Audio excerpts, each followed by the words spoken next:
నమస్కారం మిత్రులారా. సెక్షన్ 8 చాలా సేఫ్ స్ట్రాటజీ, కానీ కొన్ని తప్పులు చేస్తే అది మీకు స్ట్రెస్గా మారుతుంది.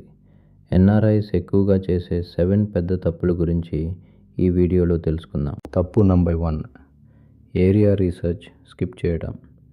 కేవలం తక్కువ ధరకు వస్తుందని క్రైమ్ రేట్ ఎక్కువగా ఉన్న ప్రాంతాల్లో ప్రాపర్టీ కొనకండి. మేనేజర్ అప్రూవ్ చేసిన జోన్స్లోనే ఇన్వెస్ట్ చేయండి. తప్పు number 2, wrong property manager. Section 8, అనుభవం లేని మేనేజర్ని ఎంచుకోవటం వల్ల మీ ఇన్వెస్ట్మెంట్ రిస్క్లో పడుతుంది. కనీసం 3 మేనేజర్స్ని ఇంటర్వ్యూ చేయండి. తప్పు నెంబర్ 3, నంబర్స్ విషయంలో తప్పు చేయడం. రెంట్ని ఎక్కువగా, ఖర్చులను తక్కువగా అంచనా వేయకండి. ఎప్పుడూ కన్జర్వేటివ్ నంబర్స్ని ఫాలో అవ్వండి. తప్పు నెంబర్ 4, ఇండివిజువల్ పేరు మీద ప్రాపర్టీ ఉంచడం. దీనివల్ల మీ వ్యక్తిగత ఆస్తులకి రిస్క్ ఉంటుంది. ఎల్లప్పుడూ ఎల్ఎల్సి స్ట్రక్చర్నే వాడండి. తప్పు #5, ఇన్స్పెక్షన్ ప్రిపరేషన్ని నిర్లక్ష్యం చేయడం. దీనివల్ల రెంట్ రావడం ఆలస్యం అవుతుంది.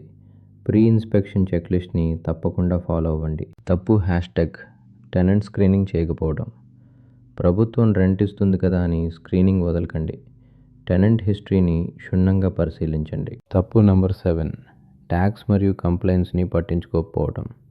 సిపిఏ సలహా తీసుకోకపోవటం మరియు ఇండియాలో డిస్క్లోజ్ చేయకపోవటం పెద్ద రిస్క్. గోల్డెన్ రూల్స్ గుర్తుంచుకోండి. సరిగ్గా కొనండి, సరైన స్ట్రక్చర్ వాడండి మరియు ప్రతి నెల రివ్యూ చేయండి. ఇది ఒక బిజినెస్ లాగా నడపాలి. రైట్ ప్రాసెస్ ఉంటే సెక్షన్ 8 మీకు పీస్ఫుల్ ప్యాసివ్ ఇన్కమ్ ఇస్తుంది. మరిన్ని వివరాల కోసం సబ్స్క్రైబ్ చేయండి. Thank you.